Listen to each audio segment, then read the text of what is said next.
Oke, Shalom Beloved semuanya. Kali ini saya mengambil tema dari 1 Petrus 3 ayat 4. Dalam firman Tuhan ini dikatakan hiduplah bersama suami istri. Tapi dalam tema ini saya mengambil tema besarnya adalah seorang istri yang tunduk kepada Tuhan dan hidup dengan bijaksana. Saya bacakan ya dari 1 Petrus 3 ayat 4 ini. Tetapi perhiasanmu ialah manusia batinia, yang tersembunyi dengan perhiasan yang tidak binasa, yang berasal dari roh yang lemah lembut dan tentram. Sangat berharga di mata Tuhan.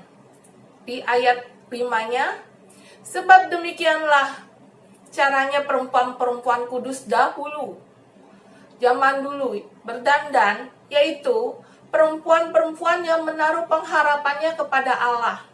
Mereka tunduk kepada suaminya. Demikianlah firman Tuhan. Dalam hal ini adalah tema besarnya mengenai suami istri. Jadi saya mengambil seorang istri yang hidupnya kudus, yang selalu, bukan zaman dulu ya, zaman sekarang juga masih berlaku sebenarnya. Kita hidup itu harus menaruh pengharapan kita kepada Tuhan. Dengan demikian berarti kehidupan doanya itu hidup. Dan kalau menurut saya ambil contoh ya. Ceritanya ada seorang perempuan namanya Pak Air dan Bu Air. Mudah-mudahan gak ada yang namanya ini ya. Karena saya ambil contoh doang. Jadi dalam kehidupan rumah tangganya, Bu Air ini sering sebagai ibu rumah tangga itu sering cuman mengurusi suami, mengurusi anak. Dan Pak Airnya yang mencari kerja, mencari uang. Bu Air ini kadang suka memperhatikan tetangganya. Tiba-tiba tetangganya ada yang datang lewat depan rumahnya. Tadinya dia nggak tahu. Nah, tetangga ini klason, tin. Siapa sih yang berisik? Dia keluar kan. Siapa sih nih orang yang lewat di sini bikin berisik aja, bunyi-bunyi klakson gitu. Akhirnya dia perhatiin, ternyata beda 2 rumah dari dia gitu, turun. Oh, ternyata tetangganya ini sudah beli mobil baru gitu. Nah, waduh, udah punya mobil baru nih. Kehidupan rumah tangganya berarti sudah lumayan dong dibanding yang kemarin-kemarin. Saya kira kemarin dia hidupnya pas-pasan, ternyata dia bisa beli mobil. Oh, hatinya panas nih. Hatinya panas, suaminya, ntar saya mau ngomong sama suami saya. Pas suaminya pulang, udah jam 7-an pulang suaminya, baru sampai pintu. Pak, apa? Kata bapaknya. Saya mau cerita nih. Terus bapaknya, itu kan, cerita apa lagi? Paling juga ceritanya biasa mengenai tetangga, kata dia gitu. Oke, mau cerita apa? Kata suaminya kan, kata Pak Air. Iya, tetangga kita tuh udah beli mobil baru, udah punya uang, dia beli mobil. Kita hidupnya begini-gini aja, Pak. Kapan kita punya mobil? Kapan kita beli mobil? Terus, Mama, lihatlah keuangan kita. Buat hidup kita sehari-hari aja, lebihnya cuma sedikit. Gimana caranya beli mobil? Kata suaminya. Pinjamlah uang di kantor kamu. Masa nggak boleh? Kamu kan kerja udah cukup lama. Udah 10 tahun lebih. Masa masih naik motor butut aja sih? Gitu kan, kata Bu Air. Tapi suaminya diam aja. Langsung dia pergi, suaminya ambil air minum. Dia minum, kemudian duduk lagi. Terus menurut saya dari cerita yang tadi, kita dapat lihat ya. Kita jangan pernah, maksud saya gini loh, kalau kita pingin sesuatu barang, apalagi tetangga kita baru beli nih ya, baru beli sesuatu, tiba-tiba kita pingin, gitu. Tiba-tiba mendadak, aduh pingin banget nih, pingin punya seperti dia, seperti ini tetangga. Masa sih nggak bisa? Kan, kadang-kadang kan ada perasaan emosi. Kalau menurut saya ya, hidup kita harus syukuri. Kita sehat aja, anak-anak sehat, suami sehat. Kita syukuri gitu loh. Itu maksudnya udah suatu anugerah gitu. Jangan melihat orang tuh yang di atas terus. Ya kalau dia tetangga kita bisa punya sesuatu, ya puji Tuhan gitu loh. Memang itu anugerah dari Tuhan, berkat dari Tuhan untuk kehidupan mereka. Ya sudah, pikiran positif aja kita. Jangan terlalu dibawa sampai ngeresek gitu loh kepinginnya. Kita pingin boleh, pingin sesuatu boleh. Itu untuk memacu kita untuk kerja lebih giat. Boleh itu kalau pikiran positif. Tapi kalau kita sampai mengingininya, sampai benar-benar sampai ya udah utang aja lah, ya udah begini aja demi gengsi kita, kalau menurut saya itu nggak bagus ya. Apalagi zaman kayak begini, aduh, serba sulit. Maksudnya sekarang ini kita harus banyak-banyak berhemat gitu. Jangan kepingin dengan orang lain. Jangan kita pingin seperti orang lain. Hidup kita ya hidup kita. Maksudnya begini loh. Kalau kita selalu melihat orang lain terus, kehidupan orang yang lebih di atas kita, akhirnya kita capek sendiri. Kita jadi hidup nggak bijaksana gitu. Capek sendirilah gitu loh. Pegel hati, pegel pikiran. Lah buat apa? Cari-cari penyakit sendiri. Ya kan? Mendingan hidup mengalir aja apa adanya. Kalau memangnya bisa beli, ya bersyukur. Kalau belum bisa, ya kita tahan diri gitu loh. Kita irit-irit, hemat-hemat. Kalau perlu cari uang tambahan. Istrinya misalnya jadi ibu rumah tangga, buka catering kek, ya kan? Sebenarnya konten YouTube ini banyak loh. Masakan-masakan yang enak-enak. Yang saya tadinya tipe ibu rumah tangga yang nggak terlalu suka masak. Ya kalau masak ya cuma numis-numis yang biasa aja, yang gampang-gampang. Tapi belakangan ini karena kesibukan saya berkurang, saya banyak kok. 2 tahun terakhir ini saya banyak nonton konten YouTube yang isinya masakan gitu loh. Tadinya saya pikir, saya mau buka usaha kayak kecil-kecilan gitu, bukan restoran. Restoran kan terlalu, kontrak tempatnya mahal ya. Saya pikir ya warung-warungnya sederhana lah, kita bikin masakan yang murah meriah tapi enak gitu. Kan jarang ya kan. Soalnya banyakan masakan sekarang ini banyakan pakai micin, dan saya nggak gitu bisa makan micin. Langsung tenggorokan saya sakit gitu. Jadi menurut saya, tadinya saya pikir begitu, tapi setelah keadaan suami saya sakit, ya akhirnya saya berubah pikiran gitu, karena nggak mungkin gitu. Mama saya sakit, suami saya sakit, saya nggak mungkin bekerja seperti itu. Kita kan harus bijaksana ya kan, seorang istri ya kan.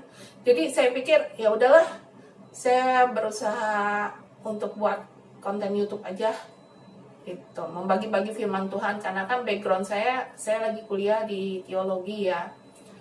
Jadi saya pikir memang belum lulus, karena tadinya saya pikir ya udahlah, saya saya memang ada panggilan untuk melayani Tuhan, tapi karena saya pending terus, nanti itu suatu saat saya akan kesaksian itu. Tapi sekarang ini saya mengenai keluarga aja, kita fokus mengenai keluarga, oke? Jadi menurut saya, apa yang Tuhan firmankan, jangan mengingini barang orang lain, itu benar. Karena kalau kita kepingin barang orang lain, itu hidup kita nggak tentram, nggak damai, nggak ada sukacita. Jadi menurut saya, lebih baik kita hidup mengalir apa adanya. Berkat Tuhan setiap hari selalu baru. Jadi kita perlu mensyukuri apa yang telah Tuhan berikan dalam hidup kita. Dan sebagai seorang wanita, dia kan sebagai penolong bagi suaminya, ya kan? Sebagai seorang penolong itu seharusnya dia bisa menolong suaminya dalam keadaan apapun. Jangan suaminya lagi nggak punya duit dimarah-marahin, atau suaminya pengangguran ditinggalin. Nggak boleh seperti itu. Namanya udah berkeluarga, hukum Tuhan Tuhan itu sama hukum dunia itu beda. Apa yang telah dipersatukan Tuhan, yang dua itu menjadi satu tubuh dan satu daging, ya kan? Tapi hukum matematika kan beda, hukum dunia beda. 1 tambah 1 adalah 2. Tapi kalau dalam firman Tuhan itu, apa yang dipersatukan Tuhan, seorang pria menjadi suami, seorang perempuan menjadi seorang istri, menjadi satu tubuh dan satu daging. Jadi dalam keadaan apapun, dalam susah maupun senang, ya berdua gitu, jangan ditinggalin gitu loh. Pas dia lagi jatuh terpuruk, jangan ditinggalin. Tapi sebagai seorang istri harus bersikap bijaksana, harus menguatkan suaminya. Setidak-tidaknya kita harus berusaha Kalau suaminya pada saat itu sedang di PHK atau sedang nganggur, ya udah, kita sebagai seorang perempuan, misalnya kita jago masak, ya kita bukalah di depan rumah, bikin meja aja lah, bikin meja gitu loh. Kita jual apa yang kita mau jual. Misalnya kita mau jual ketupat sayur atau mau jual goreng-gorengan. Pokoknya mau jual bakso, ketoprak, ya terserah lah.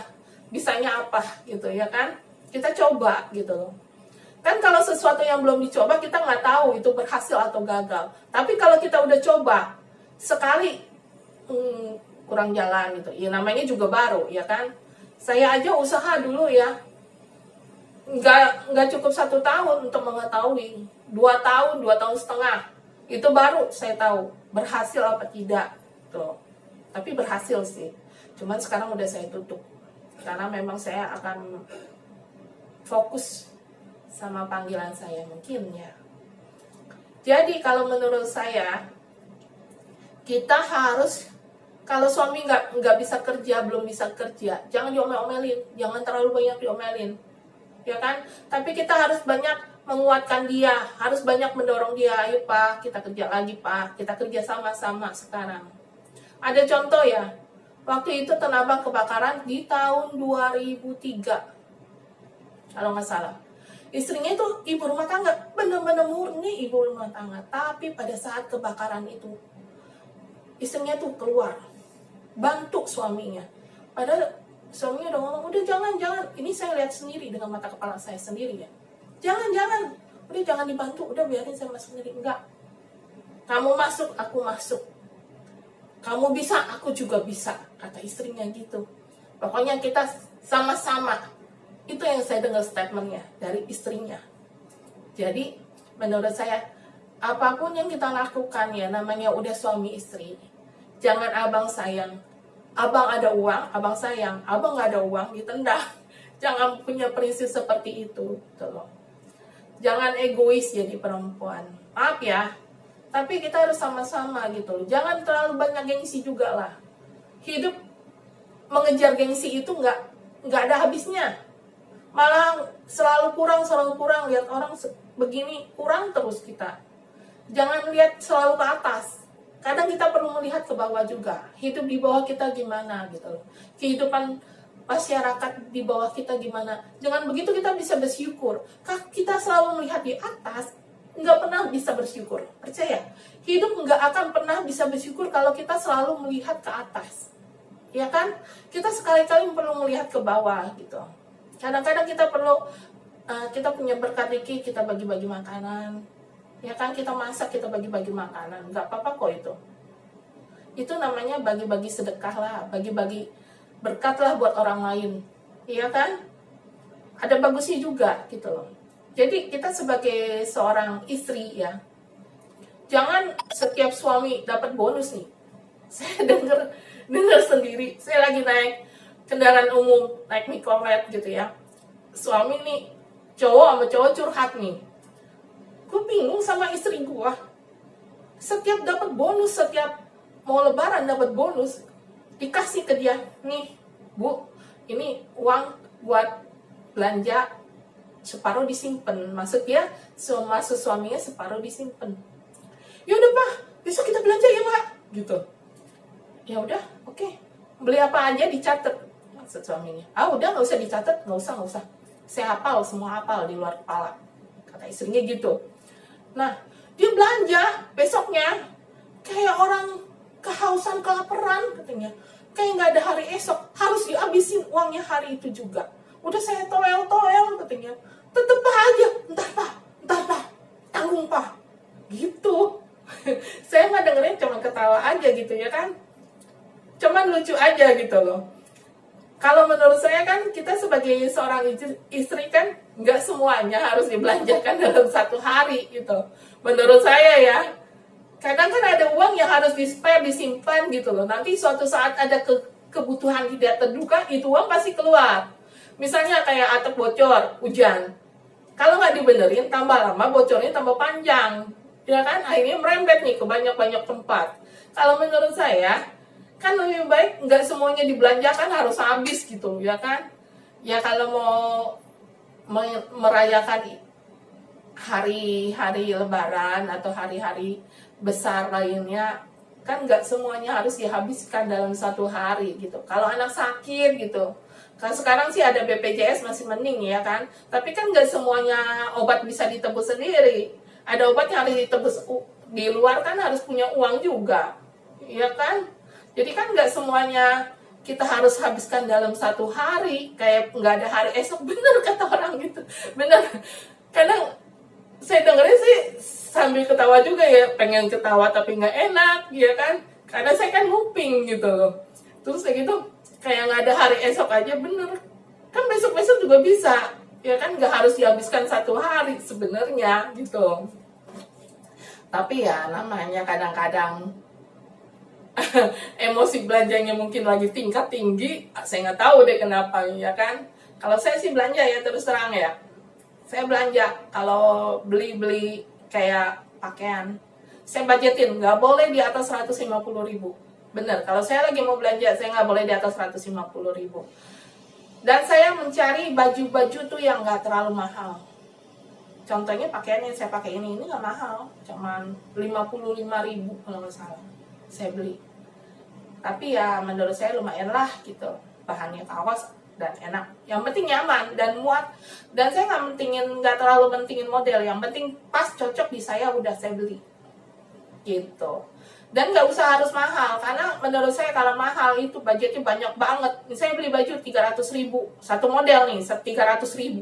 Kalau menurut saya 300.000, oh mendingan saya beli di, terus terang saya kalau beli itu di mall, tapi di mall yang di kayak di Gajah Mada gitu, tahu nggak? Bukan ini ya, bukan iklan. Di Gajah Mada itu kan ada yang gantungan, gerendelan. Dulu sih jualnya 35, 45, 60, 65. Kadang-kadang ada yang bagus. Kadang-kadang saya lihat kalau ada yang bagus saya beli gitu loh. Karena nggak mahal lah. Maksudnya masih terjangkau lah sama kantong kita. Saya beli di sana, terus terang aja gitu loh. Jadi nggak usah harus mewah, harus mahal. Menurut saya mah gitu. Jadi kita harus belanja tuh sesuai dengan kebutuhan kita. Kita butuh apa? Kalau lagi nggak butuh, saya nggak beli sekarang mah. Bener. Kalau masih banyak pun, saya udah nggak beli sekarang. Kalau dulu saya bener, saya harus belanja tuh sebulan tuh sekali saya harus belanja. Sekarang mah enggak. Bener-bener ikat pinggang. Jadi kalau nggak butuh-butuh banget, saya nggak beli. Lipstick aja, saya cuma punya 1-2 warna, udah cukup. Gitu. Nggak perlu banyak-banyak. Dan saya nggak terlalu suka dandan sebenarnya, tapi karena buat konten YouTube, buat para pemirsa, para audiens segala semuanya, makanya saya agak dandan dikit. Nggak mungkin kucel-kucel kan, tuh. Jadi menurut saya kita harus sebagai seorang istri harus bisa hidup bijaksana, harus bisa rajin menabung, ya kan, menolong suami. Kalau saat suami kita lagi sulit gitu, kalau kita punya spare uang tabungan, kalau suami kita dalam kesulitan, uang itu pasti keluar, ya kan. Kadang-kadang misalnya perempuan gatel nih, ada duit nih lumayan nih di tabungan nih, mau belanja, jangan seperti itu gitu loh. Kalau memang yang orangnya tipenya nggak bisa nyimpan uang, tuh tabungan jangan pakai ATM, gitu. Misalnya uangnya udah 1 juta, ya kan? 1 juta apa 2 juta kan itu bisa dimasukin deposito. Masukin aja deposito. Sebulan, 2 bulan, 3 bulan jangka waktu. Sebulan 3 bulan sih jangka waktunya. Masukin aja, kita nggak akan gunakan uang itu. Dulu cara saya nabung, dulu kan saya pengen dagang. Cara saya nabung ya begitu. Saya masuk, misalnya udah ada 1 juta, terus saya masukin deposito. Caranya begitu. Kalau nggak punya uang, saya nggak pernah punya uang gitu loh. Kalau saya mau belanja, itu dulu kan saya kerja. Dulu saya kalau mau belanja, kalau menurut saya malah saya dagang dengan saya kerja. Gaji saya kerja nggak banyak uangnya, tapi saya bisa nabung dibanding saya dagang. Karena dagang itu emosi. Oh, model ini bagus, beli buat dagangan. Belum tentu laku semua, ya kan? Akhirnya ulang tahun setahun, 2 tahun, 3 tahun, gitu. Kalau menurut saya dulu saya kerja malah saya bisa nabung. Menurut saya lebih hemat gitu loh. Kalau saya mau belanja, seandainya saya mau belanja, saya tuh nggak mau gunain uang tabungan saya. Uang tabungan saya khusus itu buat masa depan saya. Dulu kan saya fokus mau dagang gitu ya kan, jadi saya nabung gitu. Jadi saya makan benar-benar irit, bawa dari rumah, ya kan. Jajan itu cuma seminggu sekali di luar. Itu benar-benar saya bawa dari rumah, dan dari rumah saya cari dagangan. Misalnya saya kreditin apa, kreditin spray, kreditin sepatu. Nanti mereka bayar tanggal 25, karena gajian tanggal 25. Mereka bayar tuh tanggal 25, saya coret, bisa dicicil, 2 kali bayar, 2 bulan gitu. Begitu saya orangnya. Saya dagang makanan, saya bawa, tetangga saya dagang jualan makanan, saya bawa. Kita jualan 10 dapat 1, satunya kan gratis buat saya makan gitu. Saya bawa ke kantor, dagang. Dari kantor saya pulang, saya bawa lagi. Saya di kantor ada suaminya kerja di perusahaan apa gitu ya. Terus dia dapat gratisan ini kumpulin kan banyak kan. Saya jualin di toko-toko gitu. Saya tawarin, saya kasih hutang. Menurut saya sih begitu gitu. Dulu saya itu. Kalau sekarang sih udah cukup berumur ya, jadi saya cari kerjaan yang lebih ringan-ringan, karena kan ya karena faktor umur juga sih menurut saya. Jadi kita sebagai seorang wanita harus bijaksana ya, bijaksana mengatur pengeluaran, bijaksana terhadap suami, bijaksana terhadap anak, ya kan. Anak perlu apa kita tahu, anak kemana aja kita tahu, berteman sama siapa aja kita ngerti. Jangan dibiarin aja di luar kayak ayam. Kita harus tahu teman-teman anak kita tuh siapa gitu loh. Jangan sampai dia tuh salah jalan. Kadang kan karena pergaulan kan ke bawah harus. Itu sih menurut saya. Jadi kita sebagai perempuan harus banyak-banyak menolong suami kita. Gitu. Setidak-tidaknya tidak membebani gitu. Jadi jangan sampai suami itu merasa, kadang ada yang pernah lagi nih aku denger nih ya, kadang gue merasa kayak sapi perahan deh sama istri gue, mau ini minta itu, kadang kalau puyeng keluar aja deh, mendingan ngobrol sama temen, ngumpul-ngumpul sama temen, ya kan, jadi nggak betah suami di rumah, puyeng dia dengerin suaminya minta ini minta itu, ribut ini ribut itu. Coba cari duit sendiri, rasain cari duit kayak gimana. Itu seperak aja, ngumpulin uang seperak itu 1.000 aja, aduh untungnya, aduh bener. Kalau kita udah ngerasain kita cari duit kayak gimana, pasti tahu deh gitu. Apa yang saya ngomongin pasti tahu, ya kan. Pasti nggak gitu mau menghambur-hamburkan uang. Bukannya ngajarin pelit ya, bukan saya ngajarin pelit, enggak. Kalau menurut saya bijaksana gitu mengatur keuangan sebagai seorang istri gitu. Kadang-kadang kita mesti tahu gitu loh, penghasilan kita berapa, pengeluaran kita berapa, itu mesti dicatat. Jadi kita tahu. Kalau kita nggak catat, kadang-kadang kita lupa gitu. Ternyata kita udah keluar segini ya, nggak berasa kan, ya kan. Kalau menurut saya, kalau kita catat, kita tahu pengeluaran kita sebulan tuh berapa. Sekali-kali lah catat gitu loh, 3 bulan, 4 bulan. Jadi kita tahu gitu. Banyakan kita nabung apa banyak kita keluar. Sebenarnya sih kalau nggak usah gitu juga udah ketahuan. Dari tabungan kita juga kita udah tahu sebenarnya. Oke, jadi saya berharap sih demikian ya. Jadi kadang-kadang suami istri tuh harus banyak kerjasama gitu, ya kan. Misalnya suami yang kerja di luar, istri yang di rumah, itu harus benar-benar harus pandai-pandai mengatur keuangan, dan nggak usah terlalu banyak nuntut lah sama suami, ya kan. Kalau suami memang penghasilannya bisanya segini, ya udah gitu loh, syukuri aja apa yang ada, daripada suruh cari duit, istrinya suruh cari duit kan lebih susah lagi, ya kan. Udah terima aja gitu loh, jangan banyak ngedumel, jangan banyak ngomelin gitu. Dia udah mampunya segitu, ya udah hargain. Kadang-kadang kan suami punya harga diri yang cukup tinggi, jangan terlalu banyak ditekan juga gitu. Jadi seorang istri harus tunduklah kepada suaminya ya, biar gimana juga tidak-tidaknya suami itu sebagai imam dalam keluarga. Kita harus tunduklah. Semampunya dia segitu, ya udah kita hargain. Kita terima dia apa adanya. Kalau memangnya kurang, ya kita cari uang tambahan. Ya daganglah di depan rumah, apa ngeriditin barang sama tetangga. Apa aja lah yang bisa dikerjakan asal halal ya menurut saya.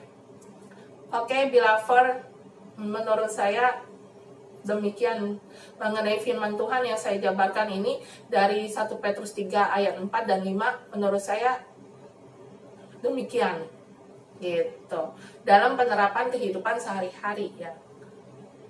Jadi ya kita lebih ngerti, ya kan? Oke, kita tutup dengan doa.